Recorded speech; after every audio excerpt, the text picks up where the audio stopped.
What's going on, everybody? Welcome back to another Detroit Lions video. Now, the Detroit Lions are going through training camp, going through the process of evaluating their players, evaluating the talent, going through the depth, the talent, the different players on their roster, and seeing what kind of stuff they have to work with in the 2021 season and beyond. And of course, just by the nature of training camp and by the nature of competition, some players are bound to stand out ahead of others. And today we are going to be talking about one of those players, one of those camp standouts, one of those training camp standouts, a guy that is just standing, the guy that is just playing above and is playing at a level above the rest of his competition, and a player that is truly coming out in his second year of play and in his second training camp and really showing that he can be something special. Now, this player is, of course, Julian Okwara, the second-year pass rusher out of Notre Dame. Now, Julian Okwara is a player that did not have a phenomenal rookie season, but is coming back in year two with a chip on his shoulder with something to prove, and is showing and proving that so far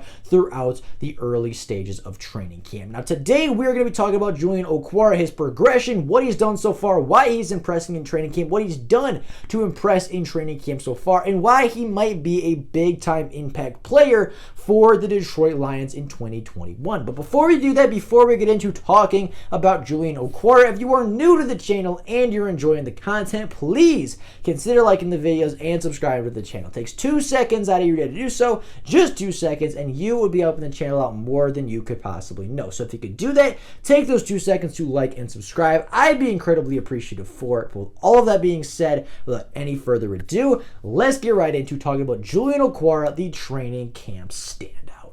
So look at Anthony Ryder from South Lyon, Michigan, recently selected as the Lions 2020 Fan of the Year. He has a passion about sports broadcasting.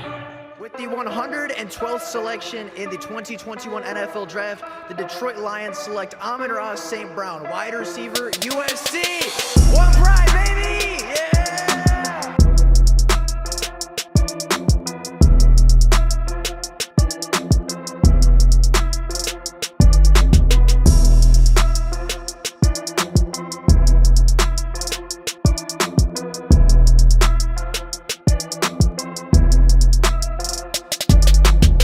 Julian Okwara was actually a player that was asked about throughout our last Detroit Lions talk, and I didn't want to give away a lot of information because of the nature of this video. Obviously, I was working on this video, I was writing the script for it and everything, and I didn't want to give away too much, but I did mention that Julian Okwara was becoming a very impressive player, and a player that not only coaches, but also the media was beginning to take note of. Now, Julian Okwara, unfortunately, has missed a couple of days of training camp with a rib contusion. Basically, all that means, from what I can understand, is he bruised a rib or two. Not something to be incredibly concerned about. Again, like I kind of said in the video, like I kind of said in the live stream, I don't know a single NFL player, and I don't know if a single NFL player has ever gone through an NFL season without bruising a rib, bruising a hip, bruising something. Like, you don't make it through the NFL season without some bruises, without some bumps. You know, you don't make it through the NFL season 100% healthy ever. So that, to me, if you're going to get injured, a rib contusion is not something that I am completely or, you know, really concerned about massively. Of course, it sucks that he missed a day or two of camp, but since he has returned from his injury, since he has returned to the practice field, he has been playing out of his mind and has been playing even better than when he left the field. He has shown his quickness, he has shown his speed in team periods. He had multiple reps where he beat the edge, he beat the tackle around the edge, and was in a position that it would have been a sack if it was a live rep, if it was a live game. He would have had multiple sacks if it was a live game on his first day back from injury. He beat Penei Sewell a couple of different times in one-on-ones, not multiple times. I wouldn't say that he dominated Penei Sewell on the day. Penei, I think, won the matchup overall on the day, but Julian Okwara did have multiple very good reps against the offensive tackle in one-on-ones, and those two are kind of beginning to form a little bit of a rivalry. We talked about when talking about Penei Sewell in his particular camp standout video, we talked about when he put the pads on, you know, the first rep of run blocking, he just ran through Julian Okwara, and they were kind of going back and forth. worth talking about it. Today or a couple days ago, Julian came back and won against him a couple different times, and they were going back and forth. Those two are beginning to have a little bit of a competitive rivalry. Nothing like they're not throwing punches, they're not actually angry at each other or anything like that. They don't hate each other. They're, very good teammates and they're helping each other improve. But those two have been going back and forth and kind of have a little bit of a competitive rivalry going on, which is funny because Penei Sewell also has a little bit of a rivalry going on with Romeo Okwara, who has been helping Penei develop and grow throughout the offseason and in one-on-ones and team activities. Now, Julian Okwara is a player that is coming off a little bit of a down year. He had 0 sacks as a rookie when he was asked and when he was expected to come in and be a high-impact pass rusher for the Detroit Lions. He did struggle with injuries. He was not used properly, in my opinion, so there were a couple of different reasons as to why Julian was not the most effective rookie from the 2020 class.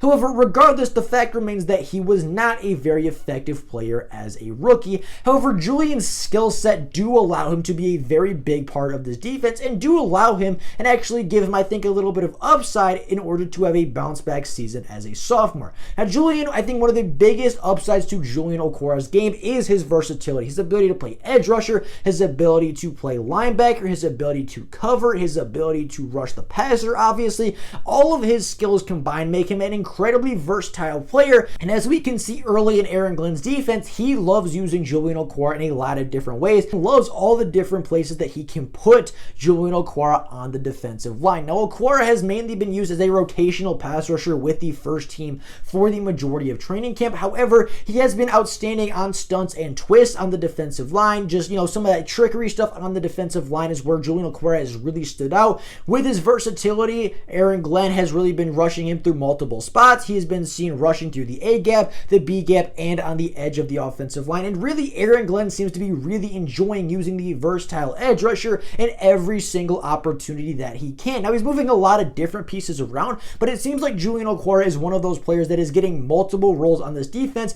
and could be doing multiple different things out of any different package, depending on obviously what Aaron Glenn wants this linebacker and wants Julian Okwara to be doing on any given rep or in any given situation. Now, Aaron Glenn's system does obviously prioritize versatility, and I think that is something that plays to Julian Okwara's strengths. Julian Okwara has a new defensive lines coach, which is obviously Todd Wash, who he has been working with. It will help him obviously with his pass rushing ability, will help him with technique, stuff like that, will help him obviously grow and develop into a much better pass rusher. His use on the field should improve. Obviously, that comes with the Aaron Glenn system, so he should be used a little bit more properly, unlike the Matt Patricia system. And then overall, he's been healthier this offseason. Not to jinx it, not to, put some bad juju on him that he's going to get hurt again in the preseason, but he, throughout the offseason, has been very healthy. Obviously, missed 1 or 2 days with a bruised rib, but again, that is not anything to be truly concerned about. That's going to happen here and there. That's happening all around the league. Yeah, bruises happen. You get stepped on sometimes. You get hit in the wrong spot sometimes. It happens, but it's not something that is actually truly going to keep him off the field. And I think even if it was game day and that happened to him, I think he would have been able to fight through, and I think he would have been okay to go if it were a true game day. Obviously, it wasn't, and they didn't want to risk anything getting hurt any further. So with that being said, with Julian Okwara being healthier, with the scheme being more adaptive, with his versatility, with Aaron Glenn's use of him, with new coaching and improved coaching, there is no reason that Julian Okwara should not be a better player in 2021. And so far, like I've said in training camp, he has shown that he is a better player, and he has shown that he is a better pass rusher in year 2. Julian Okwara has given every single person trouble on the offensive line, whether it be Penei Sewell, whether it be Taylor Decker, whether it be, a backup offensive lineman especially. He is giving everybody trouble. Now, he's obviously not winning every single rep. He's not going out there and absolutely dominating like a top 10 pass rusher or a top 5 pass rusher in the league, but he is giving some players trouble. He is winning more one-on-ones than he is losing. He is improving and he is adapting. He is showing his ability to not only set up an initial move, but also counter. He's showing his ability to adapt his game, something that he did not do phenomenally a year ago. He's shown development. He's shown a better hand usage. His athleticism and his quickness has even improved, which is where he thrived a season ago and a big reason as to why he was drafted in the 3rd round. I didn't see him get a ton of reps in the scrimmage at Ford Field, but during walkthroughs and stuff like that, he was working significantly and was playing a lot of time with the first team, which I think was really encouraging. And overall, Julian Okwara is going to be given an opportunity this season. Julian Okwara is a player that I believe is going to get a lot of reps in the first preseason game. He's a guy guy that is, obviously not a full-time starter, but a guy that is definitely a player that has the potential to be a full-time starter in the future. He is a player that is playing certain packages with the first team as of right now, and I think you're going to see Julian Okwara get a lot of time in the preseason based off what I've seen already, based off all the different things that I've heard come out and all the different things that I've heard about Julian Okwara so far throughout training camp. I could not be more excited to see Julian Okwara really get his first true opportunity in the NFL, because last year, yeah, he didn't play great. Yeah, last year he didn't get a sack, only had, I believe, 1 tackle for loss and 3 tackles, but he wasn't used properly. He only played, I think, 70 snaps on the season. So this year, this preseason especially, is really going to be our first true look at Julian Okwara, and based off the improvements that we've seen in camp, based off the stories that have come out of camp, and based off everything that I've seen live in person, Julian Okwara is going to be a problem for players this season, and I could not be more excited to see the second-year pass rusher take that big step forward. But with all that being said, that is it for you guys today. Let me know what you guys think about Julian Okwara down in the comments below. Do you think he could be a potential starter by year's end? Do you think he's just going to be a role player in this defense? Do you think he could eventually grow into a full-time starter 1 or 2 years down the line? Or do you just see him as a full-time rotational pass rusher for the rest of his time in Detroit? I'd be very curious to what you guys think about Julian Okwara. But with all that being said, that is all for you guys today. Thank you all so much for watching, and until next time, and as always, go Lions!